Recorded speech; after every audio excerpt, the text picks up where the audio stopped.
Buenas noches y bendiciones, queridos hermanos. Yo quiero que abran sus Biblias, por favor, en esta noche. Nosotros vamos a iniciar una serie de predicaciones tomando un libro del Antiguo Testamento, una serie corta de algunos 6 o 7 mensajes, y un libro especial que ha sido de mucha bendición a mi vida durante estos últimos meses. Yo quiero que usted vaya al libro de Ruth.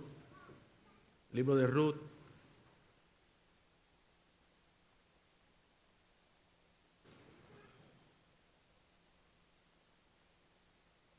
Un libro muy interesante, un libro que si ese libro no estuviera ahí, nuestra salvación no estuviera. Libro muy importante, el libro de Ruth. Aunque en esta noche nada más voy a tratar la parte introductoria de esta serie y del sermón, quiero leer el capítulo 1 completo para tener un contexto más abarcado de lo que vamos a hablar en esta noche. Ruth capítulo 1, y yo quiero que usted fije sus vistas en esta historia, que puede ser también tu historia y también mi historia. Dice: aconteció en los días que gobernaban los jueces, que hubo hambre en la tierra, y un varón de Belén de Judá fue a morar en los campos de Moab, él y su mujer, y 2 hijos suyos. El nombre de aquel varón era Elimelech, y el de su mujer Noemí. Y los nombres de sus hijos eran Malión y Kelión, efrateos de Belén de Judá. Llegaron pues a los campos de Moab y se quedaron allí. Y murió Elimelech, marido de Noemí, y quedó ella con sus 2 hijos, los cuales tomaron para sí mujeres moabitas. El nombre de una era Olfa y el nombre de la otra Ruth, y habitaron allí unos 10 años. Y murieron también los 2, Malión y Kelión, quedando así la mujer desamparada de sus 2 hijos y de su marido. Entonces se levantó con sus nueras y regresó de los campos de Moab, porque oyó en el campo de Moab que Jehová había visitado a su pueblo para darles pan. Salió pues del lugar donde había estado, y con ella sus 2 nueras, y comenzaron a caminar para volverse a la tierra de Judá. Y Noemí dijo a sus 2 nueras: andad, volveos cada una a la casa de su madre. Jehová haga con vosotras misericordia, como la habéis hecho con los muertos y conmigo. Os conceda Jehová que halléis descanso, cada una en casa de su marido. Luego las besó, y ellas alzaron su voz y lloraron. Y le dijeron: ciertamente nosotras iremos contigo a tu pueblo. Y Noemí respondió: volveos, hija mía. ¿Para qué habéis de ir conmigo? ¿Tengo yo más hijos en el vientre que puedan ser vuestros maridos? Volveos, hijas mías, e idos, porque yo ya soy vieja para tener marido, y aunque dijese: esperanza tengo, y esta noche estuviere con marido, y aún diese a luz hijo, ¿habéis vosotras de esperarlos hasta que fueran grandes? ¿Habéis de quedarlos sin casar por amor a ellos? No, hijas mías. ¿Qué mayor amargura tengo yo que vosotras? Pues la mano de Jehová ha salido contra mí.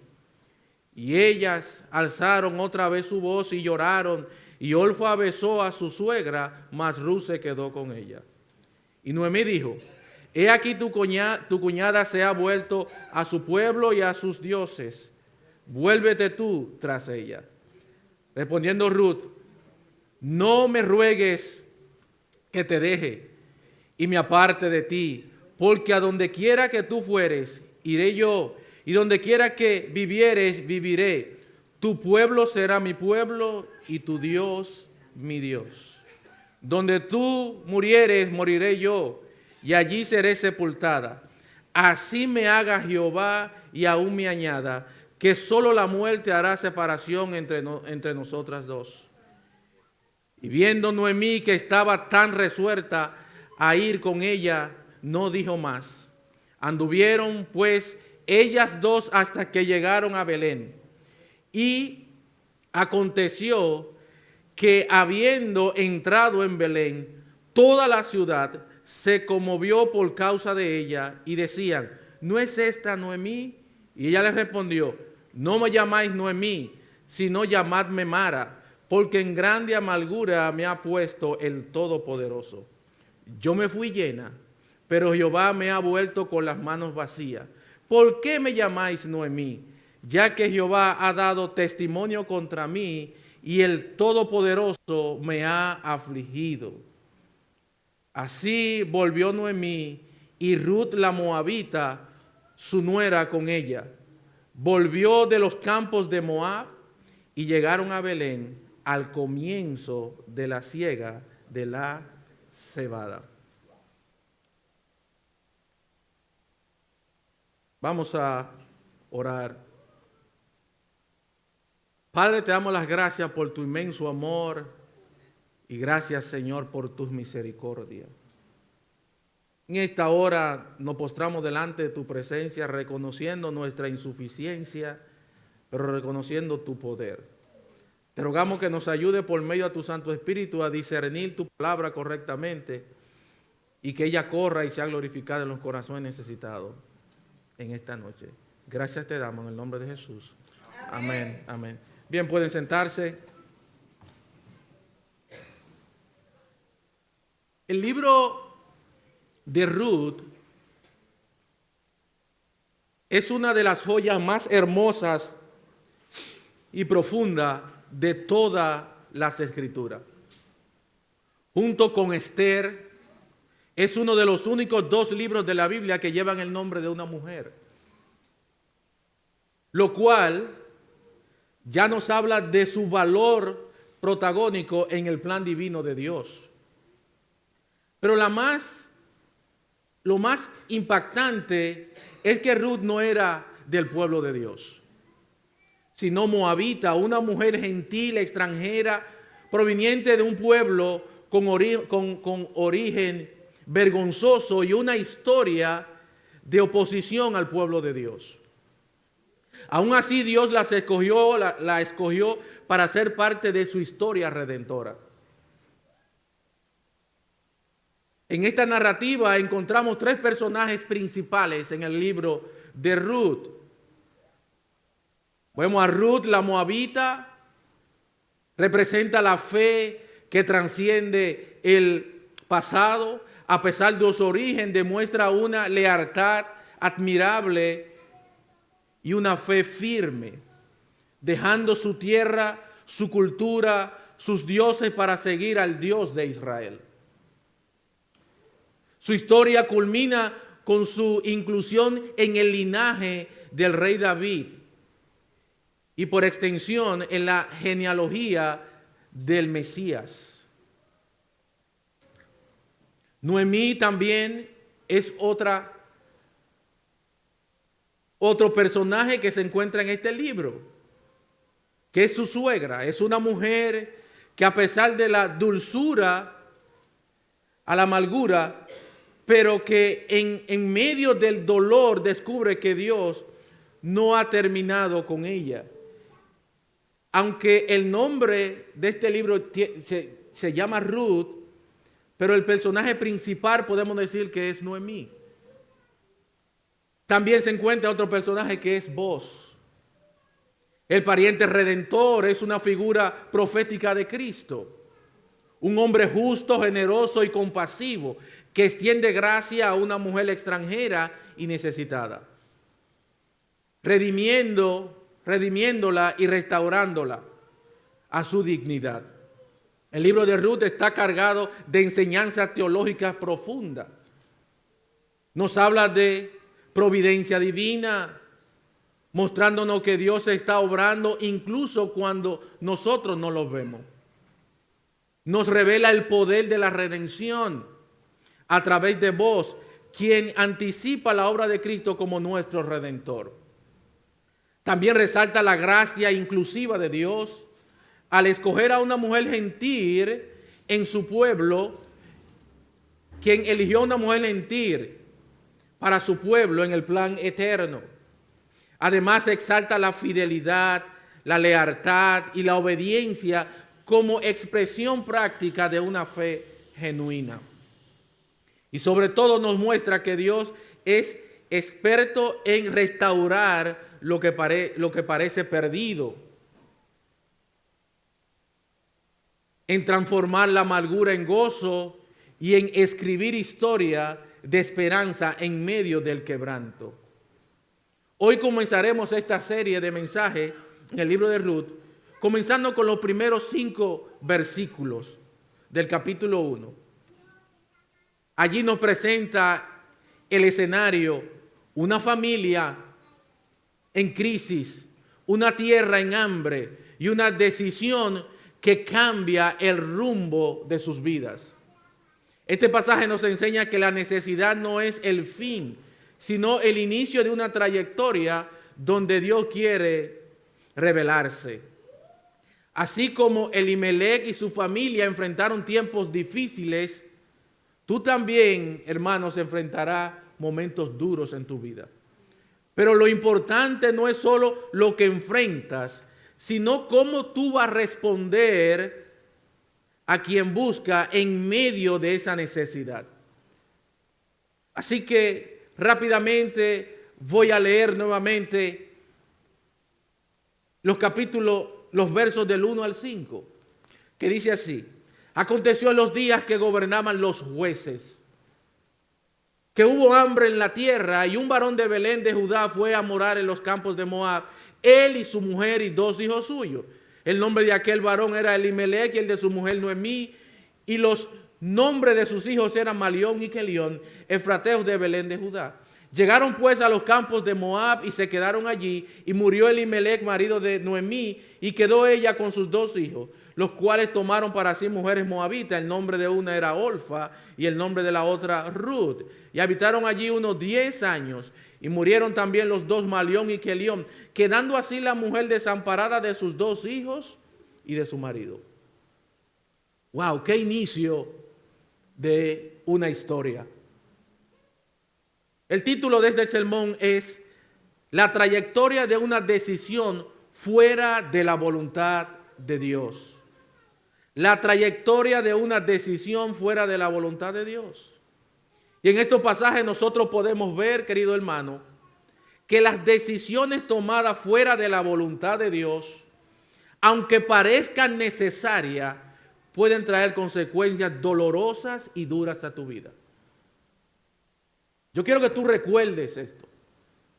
Las decisiones tomadas fuera de la voluntad de Dios, aunque parezcan necesarias, pueden traer consecuencias dolorosas y duras a tu vida. Esta idea la vamos a desarrollar observando 3 momentos clave de esta historia. En primer lugar, vamos a ver la situación, el inicio de la trayectoria. En segundo lugar, vamos a ver la decisión, el desvío de la trayectoria. Y por último, vamos a ver la consecuencia, el destino de la trayectoria. Sin más, vamos a entrar a nuestro primer encabezado, que es la situación. Versículo 1 en la parte A. Fije su mirada allí en ese versículo. Mire qué dice. Aconteció en los días que gobernaban los jueces. Esta historia se enmarca en un acontecimiento real. Dice, aconteció en los días que gobernaban los jueces, que hubo hambre en la tierra, y un varón de Belén de Judá fue a morar en los campos de Moab, él y su mujer y sus 2 hijos. La historia que vamos a estudiar se desarrolló en uno de los periodos más críticos y oscuros de la historia del pueblo de Israel. El texto nos dice que esta historia se dio en los tiempos de los jueces. Los tiempos de los jueces fue podemos decir, el periodo más oscuro y terrible del pueblo de Israel. Este fue un tiempo marcado por anarquía, el desorden, el caos, tanto en lo religioso como en lo político. El pueblo vivía sin dirección clara, sin liderazgo estable y sin una referencia espiritual firme. Las Escrituras lo resumen en una frase que se repite en varios pasajes en el libro de los jueces, que es: en estos días no había rey en Israel. Si usted va a Jueces capítulo 17, versículo 6, dice: en aquellos días no había rey en Israel. Cada uno hacía lo que bien le parecía. Jueces capítulo 18, versículo 1 dice: en aquellos días no había rey en Israel. Jueces capítulo 19, versículo 1 dice: aconteció en aquellos días cuando no había rey en Israel. Y por último termina el libro de los jueces en Jueces capítulo 21, versículo 25. Él termina el libro diciendo: en estos días no había rey en Israel, cada uno hacía lo que bien le parecía. Así que en esta época era una época de caos. Un momento difícil para el pueblo de Israel. Esta palabra no solo describe la ausencia de una monarquía, sino también la falta de autoridad moral y también espiritual. Cada persona vivía según su propio criterio, sin someterse a la voluntad de Dios. Después de que Dios sacó al pueblo de Israel de Egipto y lo introdujo en la tierra prometida por Josué, les dio orden clara. Ellos debían eliminar a las naciones paganas que habitaban en Canaán. Esta instrucción tenía como propósito preservar la pureza espiritual del pueblo y también evitar la contaminación de la idolatría. Sin embargo, Israel no obedeció. Permitieron que las naciones paganas permanecieran adoptando su costumbre y se alejaron del pacto de Dios. Como consecuencia, el Señor permitió entonces que fueran oprimidos y castigados severamente durante aproximadamente 400 años. Un ciclo constante de pecado, juicio, arrepentimiento y liberación. Este periodo, conocido como el tiempo de los jueces, se caracteriza por desobediencia persistente, idolatría generalizada, opresión por parte de los enemigos, ausencia de liderazgo estable. Es precisamente hacia el final de este periodo que surge el libro de Ruth. En medio de un contexto de inmoralidad, caos, desesperanza, Dios nos regala una historia de fidelidad, redención y esperanza. Ruth es como una flor que brota en medio del desierto, una historia hermosa escrita sobre circunstancia oscura. Este contraste nos enseña que aún en los tiempos más difíciles, Dios sigue obrando. Su plan redentor no se detiene por la oscuridad y el entorno. Y su gracia puede manifestarse en todos lugares menos esperados. Uno de los males que se encontraban en estos tiempos era que había hambre. En base a todo ese caos, ese desorden, cada quien hacía lo que bien le parecía. Había temor, había miedo, había mucha angustia y sobre todo había hambre. Una necesidad vital para sobrevivir. La historia del libro de Ruth comienza en medio de una gran hambruna. Había hambre. Hay algunos teólogos que creen que esa historia de hambre estaba cuando estaba liderando allí, cuando los madianitas estaban saqueando la comida cuando estaba Gedeón. Sin embargo, esta no fue la primera vez que la Biblia menciona una crisis de hambre. A lo largo de las Escrituras vemos que la escasez ha sido usada por Dios como instrumento de prueba, también de dirección y de redención. La hambruna, más que una simple falta de alimento, se convierte en un escenario donde Dios revela su voluntad y guía a su pueblo. En Génesis capítulo 12, versículo 10 nos dice: hubo entonces hambre en la tierra, y descendió Abraham a Egipto para morar allá. Hubo una época que hubo hambre, y Abraham tuvo que trasladarse allí a Egipto.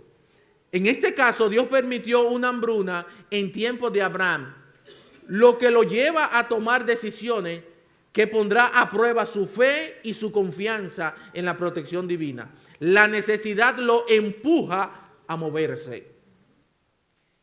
Y en ese movimiento Dios trabaja en su vida. Pero también se encuentra en Génesis capítulo 26, versículo 1, que dice: después hubo hambre en la tierra, además de la primera hambre que hubo en los días de Abraham.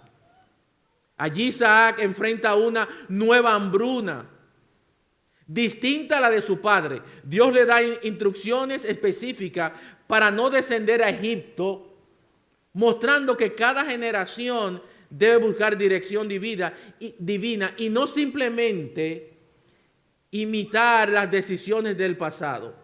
La obediencia personalizada es clave en tiempos de crisis. También Génesis capítulo 43, versículo 1.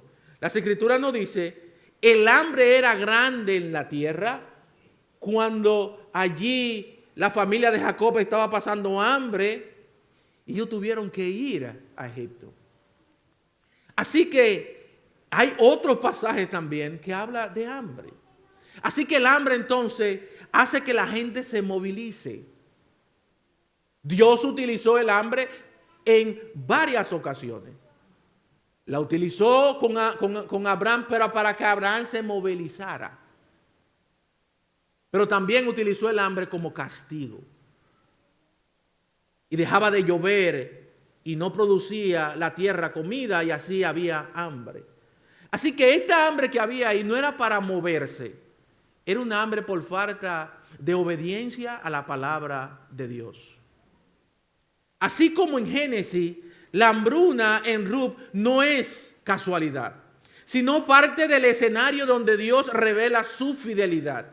En medio de la desobediencia del pueblo, el caos del tiempo en los jueces y la crisis alimentaria, Dios está preparando una historia de redención.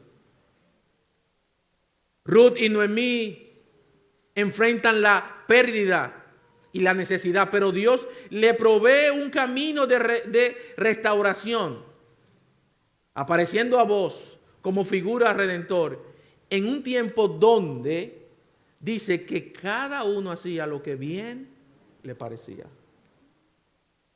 Ahora bien, la hambruna representa más que escasez física, es símbolo de crisis espiritual, moral y emocional.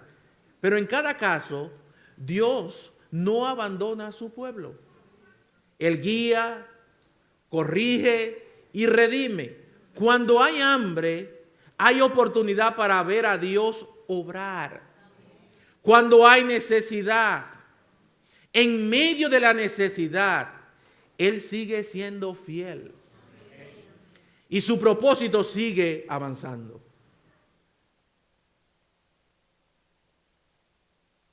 Mi querido hermano, así como la familia de Elimelech enfrentó una gran aflicción en tiempo de hambre y crisis, tú también vas a atravesar momentos difíciles en tu vida, momentos duros. Mira, esta historia comienza en un tiempo que había hambre. Nosotros no hemos pasado por hambre. Nosotros no sabemos lo que es hambre. Si usted ve ciertos documentales, como en África hay lugares que están pasando hambre, eso es hambre. Personas que se revuelcan en el suelo, con dolor en el estómago y mueren. Elimelec enfrentó una gran aflicción en tiempo de hambre y crisis.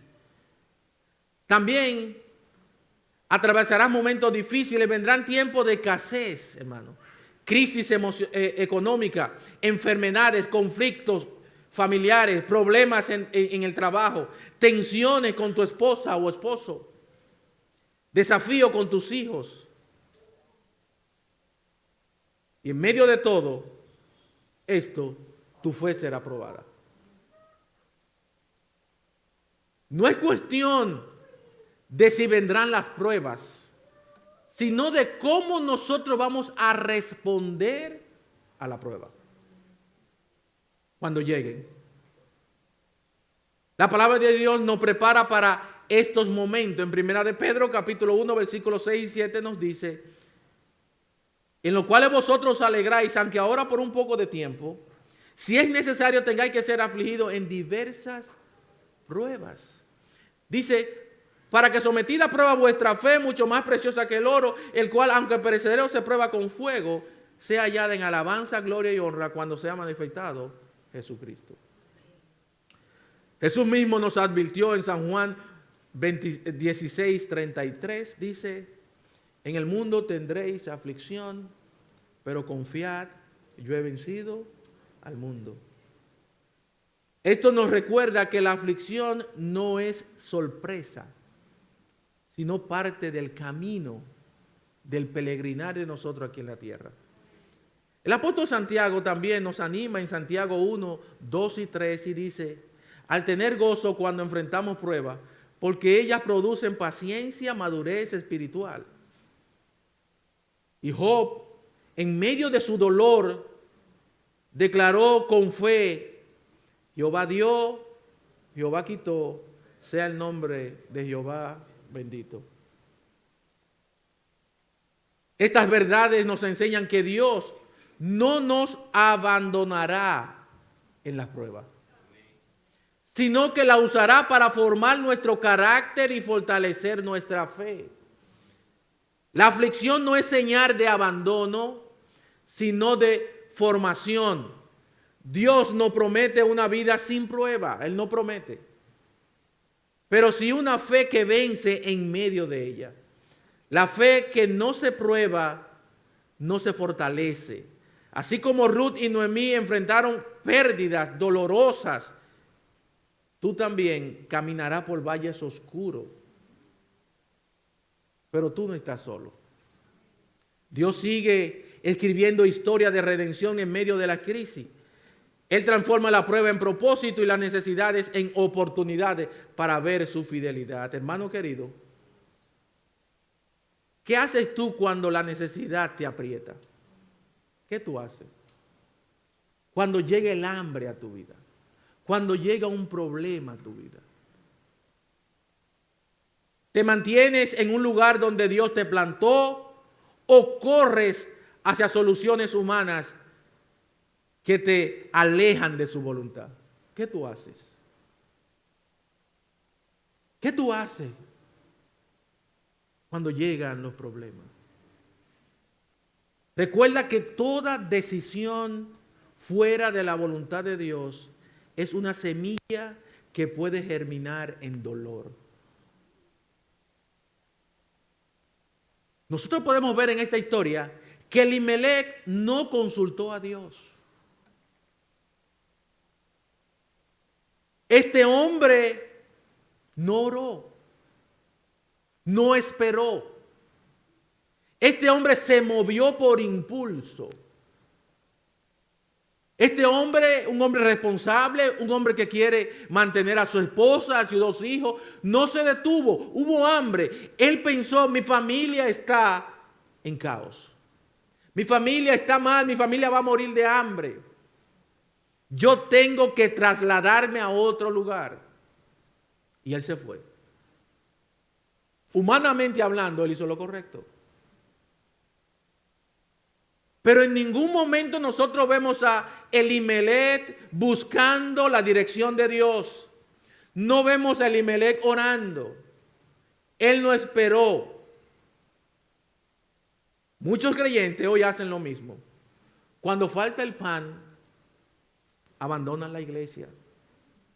Cuando hay crisis, dejan el ministerio. Cuando hay presión, buscan refugio en Moab. En relaciones equivocadas, en negocios equivocados, en decisiones sin dirección divina. Querido hermano, ¿cómo reacciona cuando la escasez toca tu vida? ¿Cómo tú reaccionas? ¿Cuándo tú reaccionas cuando esa escasez viene a tu vida? ¿La necesidad te lleva a buscar soluciones humanas o depender de Dios? Antes de tomar decisiones importantes, tú debes de buscar la dirección de Dios, hermano. Considerar las implicaciones espirituales y no dejarnos llevar por las circunstancias momentáneas.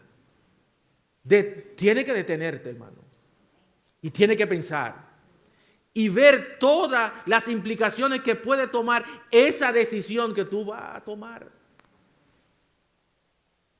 Hemos visto cómo esta historia comienza en un tiempo de hambre, caos y desobediencia.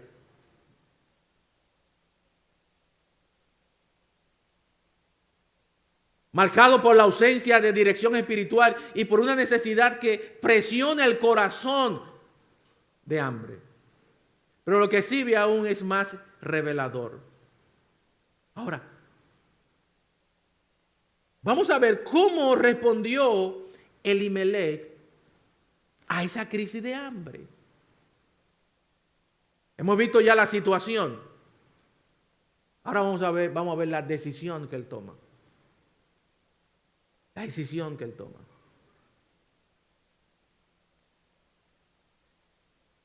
Es aquí donde la trayectoria comienza a desviarse. Elimelech, en lugar de esperar en Belén, el texto nos dice que este hombre era de Belén. Y muy interesante lo que significa Belén. Belén significa la casa de pan.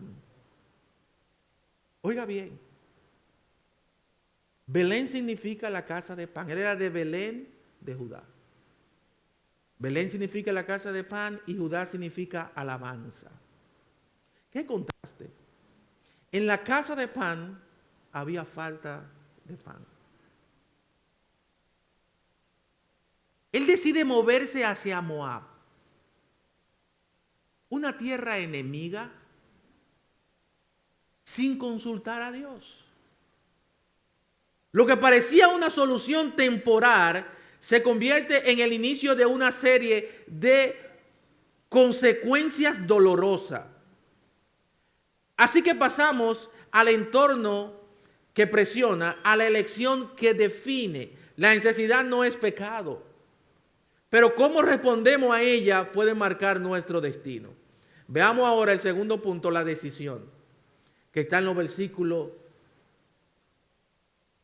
2, parte B, en la 3. Mire qué dice. Y un varón de Belén, de Judá, fue a morar en los campos de Moab. Él y su mujer y 2 hijos suyos. El nombre de aquel varón era Elimelech y el de su mujer Noemí. Y los nombres de sus hijos eran Malión, Kelión, efrateo de Belén de Judá. Llegaron pues a los campos de Moab y se quedaron allí. Así que por esta gran necesidad, ahora el texto nos dice que este hombre llamado Elimelech tomó a su esposa llamada Noemí junto a sus 2 hijos y fueron a morar por un tiempo en otro país llamado Moab. Cuando dice ahí el texto que dice, y se fueron allí a Moab, él tenía la intención de ir y regresar. La decisión que él tomó, como ya hemos dicho, humanamente hablando, no tenía ningún tipo de malo. Él quería sustentar a su familia. Había hambre. Ahora, ellos vivían en Belén de Judá. Y como ya le he dicho, Belén significa la casa de pan. Y Judá significa alabanza. Vivir entonces en este lugar, aunque con crisis, sería maravilloso, ya que era la casa de pan y de alabanza. Ahora, los nombres en la antigüedad eran muy importantes y tienen características con el ser, con la persona y también con el lugar. Son muy importantes los nombres antes. No es como ahora. Un nombre, le ponen cualquier nombre a cualquier muchacho y eso no significa nada. Pero antes sí los nombres tenían un valor profundo. Así que Elimelech significa Dios es mi rey. Qué contradictorio. Elimelech, cuando las personas llamaban a Elimelech en medio de ese caos, él le está diciendo, mi Dios es rey. Este nombre refleja una declaración de fe en la soberanía divina. Aunque irónicamente Elimelech abandonó Belén, la casa de pan. Aquel que su nombre significa mi Dios es rey, abandonó la casa de pan. Durante la hambruna, lo que puede interpretar como una tensión entre fe y circunstancia. Noemí. Noemí significa placentera, dulzura, o miel, o mi deleite.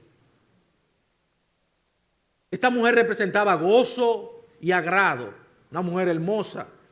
Sin embargo, tras la pérdida de su esposo e hijo, que vamos a ver un poquito más adelante en otro sermón, Noemí pide ser llamada Mara, que significa amargura. Mostrando tanto el sufrimiento que se transformó en esa identidad de amargura. Tuvieron 2 hijos. El primero se llamaba Malón. Este nombre significa enfermo y débil o afligido. Su nombre parece anticipar su destino, ya que muere joven en Moab. Algunos estudiosos ven en su nombre una señal profética del juicio o fragilidad humana. El otro joven se llamaba Kelión, que significa consumido, extinguido o destrucción. Al igual que su hermano, su nombre refleja una condición de debilidad y destino trágico. Ambos mueren en tierras extranjeras sin dejar descendencia. Así que estos 2 jovencitos eran enfermizos, habían nacido con cierto tipo de dificultad física. Así que este hombre procurado por su esposa, procurado por sus 2 hijos, van a ir al sueño de Moab. Se van a Moab.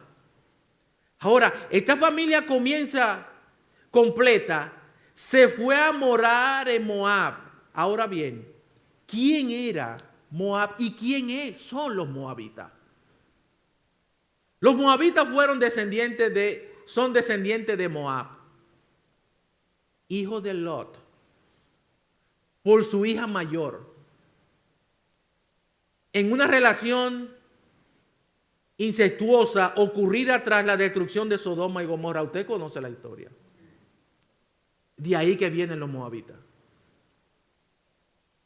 Este origen vergonzoso se relata en Génesis capítulo 19 y marcó la persecución negativa que Israel tuvo de Moab como nación.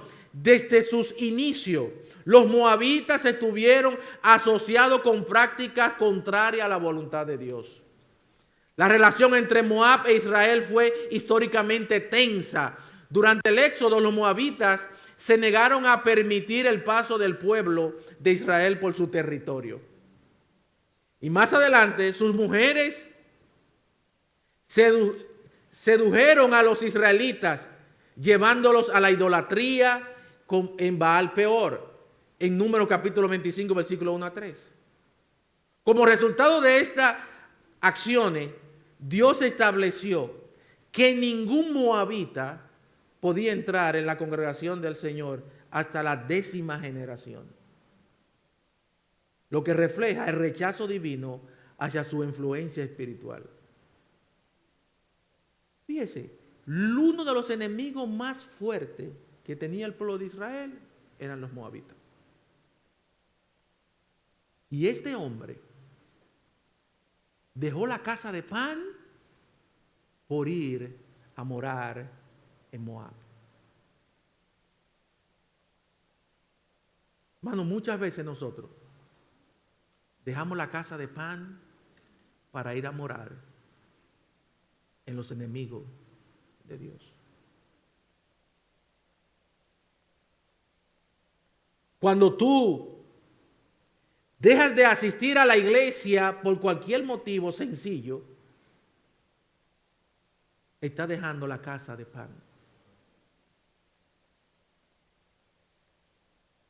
Cuando tú te trasladas de un lugar a otro sin pensar ni tener en cuenta tu iglesia, ni tener en cuenta tu pueblo, estás abandonando la casa de pan.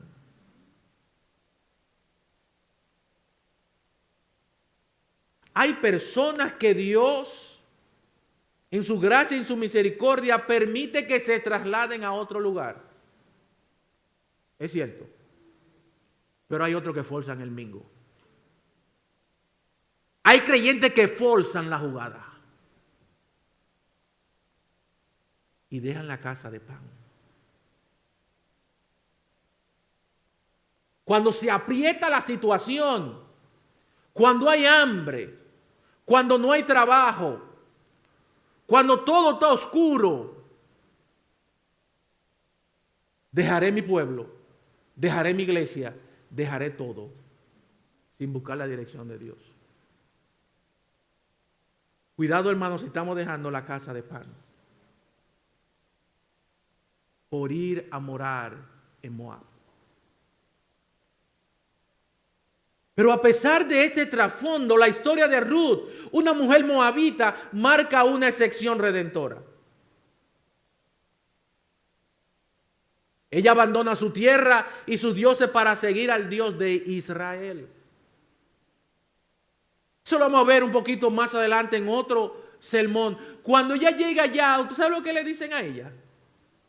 Viniste a refugiarte en la casa del Señor. Bueno, tu iglesia es el refugio de la casa de Dios. Muchos creyentes no tienen en cuenta eso. Se le importa la iglesia por buscar pan. La palabra del Señor nos dice, hermano, puede haber la hambre más grande en el mundo. Dice Dios, no ha visto justo desamparado ni su descendencia que mendigue pan.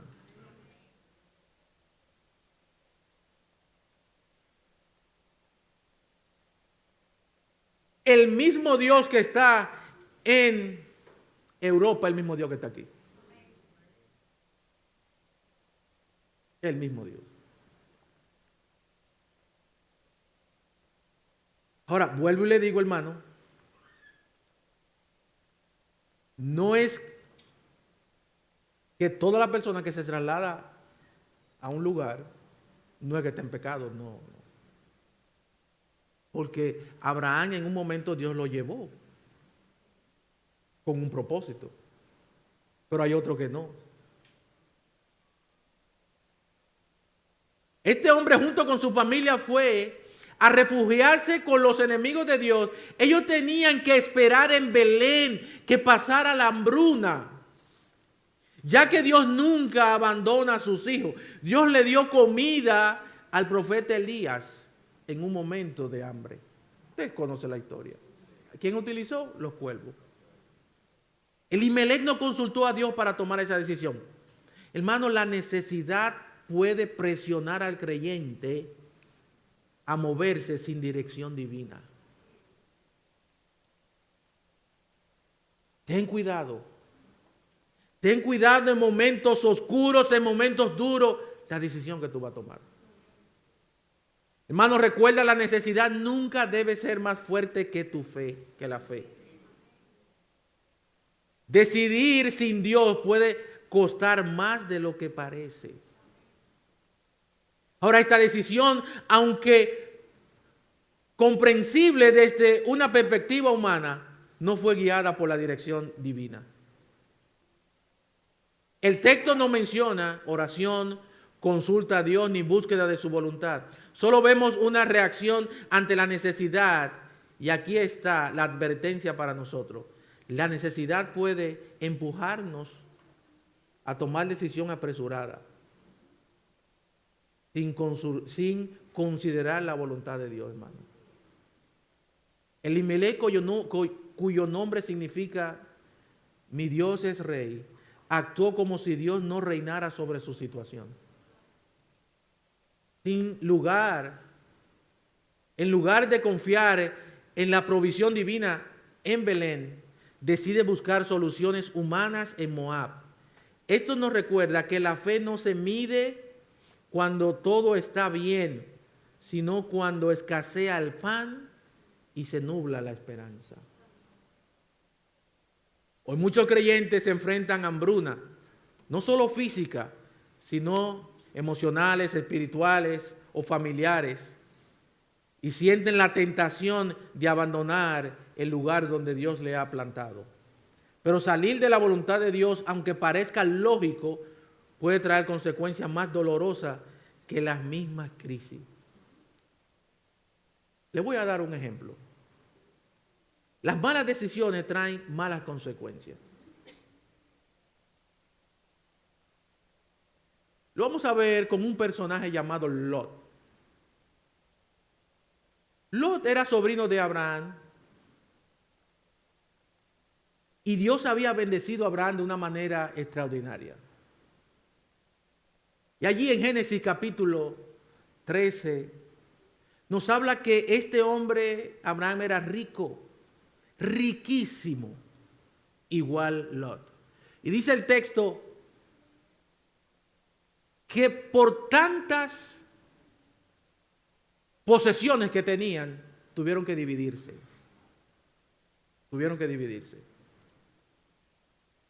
Ellos tuvieron que dividirse. Y allí, en Génesis, capítulo 13, hermano, yo quiero que usted vaya allá, Génesis capítulo 13. Dice que era grande la riqueza de ellos. Ellos tuvieron que dividirse. Y Lot era una persona calculadora, una persona que le gustaba el dinero. Y como tuvieron que dividirse, Abraham dice, si tú te vas para la izquierda, yo me voy para la derecha. Si tú vas para la derecha, yo me voy para la izquierda. Haz lo que tú quieras, yo me voy. Fíjese, y dice el texto, que Lot fijó su vista en la llanura. Y fíjese lo que dice el versículo 13 del capítulo 13. Dice, mas los hombres de Sodoma eran malos y pecadores contra Jehová en gran manera. Oiga bien, Abraham le dijo, decide. Y él tenía muchísimo dinero. Y él dijo, este es el lugar exacto para yo aumentar mi negocio. Ahí es que es el lugar exacto. Pero él nunca se percató que el texto nos dice que esas personas eran malos y pecadores ante los ojos de Jehová. Y dice en gran manera. Hay lugares donde el pecado es grande en gran manera. Y Lot no pensó en eso. Y Lot se fue. Y Lot entró en ese lugar.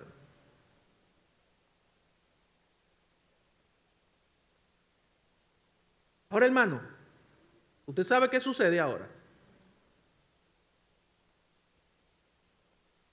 Vaya a Génesis capítulo 19. En Génesis capítulo 19, Lot no pensó en nada de eso. En el capítulo 19, versículo 17 en adelante, mire lo que dice. Usted conoce la historia ahora. El ángel va y le dice que va a destruir la tierra. Allí Sodoma y Gomorra. Mire lo que dice. Y cuando los hubieron llevado fuera a Lot, dijeron, escapa por tu vida, no mire tras ti, ni pares en toda esta llanura. Escapa ¿a dónde? Al monte. No sea que perezca. ¿Usted sabe qué? Él salió nada más con la ropa. Todo lo que él tenía lo perdió por una mala decisión. Mire que sigue diciendo. Pero Lot le dijo, no, yo os ruego, señores míos, he aquí ahora ha hallado vuestro siervo gracia en vuestros ojos y habéis engrandecido vuestra misericordia que habéis hecho conmigo, dándome la vida. Mas yo no podré escapar al monte, no sea que me alcance el mal y muera. Mire que él dice ahora. He aquí ahora está esta ciudad. Esta ciudad está cerca para huir allá, la cual es pequeña. Déjame escapar ahora allá. ¿No es ella pequeña? Y salvaré mi vida. Recuerde al principio, tuvieron que dividirse por la cantidad de ahora. Ahora él dice, déjame ir a esa ciudad, se llama Zoar, y es una ciudad pequeña. Pero mire, eso no se queda así. Mire qué dice, versículo 21 dice, y le respondió, he aquí, he recibido también tu súplica sobre esto, y no destruiré la ciudad que has hablado. Date prisa, escápate allá, porque nada podré hacer hasta que hayas llegado allí. Por eso fue llamado el nombre de la ciudad Zoar. Mire el 23. El sol salía sobre la tierra cuando Lot llegó a Zoar. Entonces Jehová hizo llover sobre Sodoma y Gomorra fuego, azufre y fuego de parte de Jehová desde los cielos, y destruyó la ciudad. Versículo 26. Entonces la mujer de Lot miró y se convirtió en estatua de sal. Mire, y dice, versículo 30. Pero Lot subió de Zoar y murió en el monte, y sus dos hijos con él, porque tuvo miedo de quedarse en Zoar. Fíjese, en la ciudad pequeña ahora él tuvo miedo. Él no se quedó ahí. Y dice, y habitó ahora ¿dónde? En una cueva. ¿De dónde terminó él? Por una decisión errada. En una cueva. Lo tenía todo. Y por no buscar la dirección de Dios, quedó en una cueva. Y usted conoce la historia, lo que pasó ahí. Luego, hermano, Lot no aparece jamás en la Biblia. Hasta en el Nuevo Testamento. Nadie sabe cómo murió. Lo perdió absolutamente todo. Otra historia para concluir. El pueblo de Israel. El pueblo de Israel llegó a Egipto, ¿por qué? ¿Por qué entró a Egipto? Por hambre. Entró a Egipto, ¿por qué? Por hambre. ¿Y tú sabes qué le dijo Faraón a José? Cuando le presentaron sus hijos y sus padres, le dijo: en la mejor tierra, ellos van a morar en la tierra de Gosén. Dale todo lo que ellos necesitan. Eran unos príncipes. Ahí. Todo lo tenían. Dice, en la mejor tierra de Egipto recibieron. ¿Entraron por qué? Por hambre. ¿Sabes qué tenían que hacer? Cuando pasara el hambre, ¿qué tenían que hacer? Hice. Ellos se quedaron. Se acostumbraron. El hambre pasó. Usted entró por hambre. Ya usted resolvió. Vaya para su casa. Ah, no, ellos se quedaron ahí. Se acostumbraron. ¿Sabe qué dice el texto después? En los jueces, en Josué. Dice que vino un rey, un faraón, que no conocía a Dios. Y lo oprimió tanto. Ellos lo que hacían era probar con vaca y cosas. Entonces, ¿qué hicieron? Lo pusieron a coger con ladrillo. Y sufrían, lo oprimían. Hermano, lo que en un momento puede ser tu gran bendición, se puede convertir en tu maldición más grande de la vida. Hermano, pensemos cuando una decisión hay que tomarla.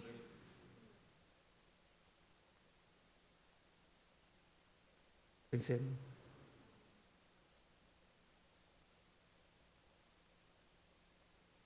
Moab representa lo fácil, lo inmediato, lo humano, pero también los peligros. Porque salir de Belén puede parecer una solución, pero puede costar más de lo que te imaginas. Dios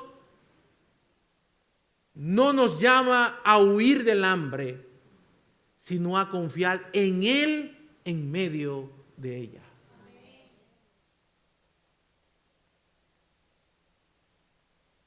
Él es el Dios que alimentó a Elías, que sustentó a Israel con maná, que multiplicó los panes en el desierto. Él sigue siendo fiel, pero tú sigues esperando en Belén o ya estás empacando para irte a Moab. La necesidad nunca debe ser más fuerte que la fe. Si decides sin Dios, puedes perder más de lo que estás tratando de salvar. Hoy Dios te está confrontando, hermano, tanto a usted como a mí. ¿Está tomando decisiones por la fe o por miedo? ¿Está buscando una voluntad o por tu comunidad, hermano? Hermano, pensemos. Lot nunca pensó en las consecuencias que vendrían. Él se fue allí y allí se educó, se casó, allí tuvo hijos, 2 hijas, y en ese entorno las hijas obtuvieron todo lo que esa gente hacían ahí. Todo. Y por eso fue que ellos hicieron con su padre lo que ellos hicieron, porque ellos aprendieron eso allí. Padre, madre, piense bien cuando usted toma una decisión, porque la consecuencia puede traer a sus hijos. Si usted se lleva a su familia en el lugar donde hay pan, puede tener problemas a sus hijos. Van a adoptar la costumbre de otros lugares. Luego usted se va a agarrar la cabeza y decir, ay, ¿qué hice?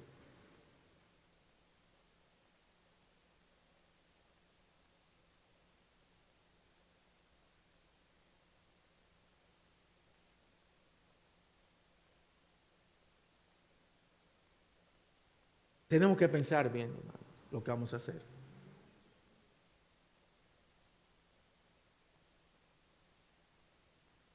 Hermano, como esto es una serie, ya terminamos. Porque se me quedó el punto número 3, que es la consecuencia. Eso lo vamos a ver el próximo domingo, Dios mediante, si el pastor Isaac me da la oportunidad. Pero yo quiero que usted pueda seguir el hilo de este libro, que empieza con una destrucción, lo que hemos visto. Pero usted va a ver el final, cómo Dios obra de una manera maravillosa en la vida de estas mujeres. Concluyo, hermano, diciéndote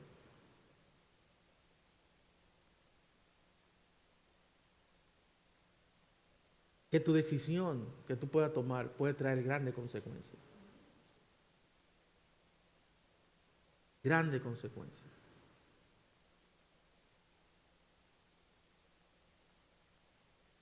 Pasarás por aflicciones duras, fuertes, pero mantente firme en la casa de pan. Mantente ahí firme en la casa de pan. No te muevas de ahí. Tarde o temprano Dios va a mandar lluvia. Él va a mandar lluvia. Tarde o temprano, eso lo vamos a ver más adelante. En ese mismo capítulo 1 dice que ella oyó que Dios había visitado su pueblo. Dios no abandona a su pueblo. Nunca, hermano. Nunca. Aunque ande en valle de sombra de muerte, no temeré mal alguno, porque tú estarás conmigo. No he visto justo desamparado, ni su descendencia que mendigue pan. Amén. Amor al Padre, gracias te damos por tu amor y gracias por tu misericordia. Gracias por este buen tiempo que hemos tenido. A ti sea la honra, la gloria y el honor. Gracias, Padre, en el nombre de Jesús. Amén. Bendiciones, hermano.